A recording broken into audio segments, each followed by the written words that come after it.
另外来看，这全台湾身心障碍者有120万人，也毋过真侪公共设施煞拢无即个无障碍的设计。新众团体是呼吁政府来制定无障碍专法，落实管理的机制。立法院今仔日早起是举办公听会，针对新众团体意见，这卫福部是回应讲，会检视目前的法规甲有周全，来评估立专法的必要性。 身心障碍者甲一般人同款，享有行动自由。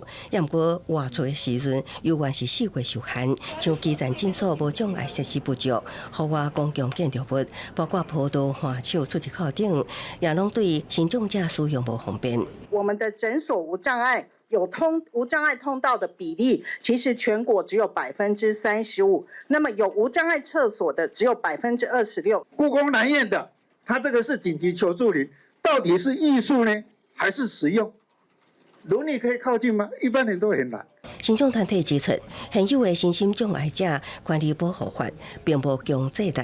而且各种无障碍设施，搁较是散落伫各部会管辖，拄着设施无方便，就要4月定情，所以呼吁政府制定无障碍专法，统一管理标准。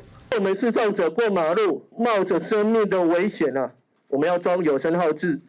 政府部门跟我们说，因为邻居会抗议。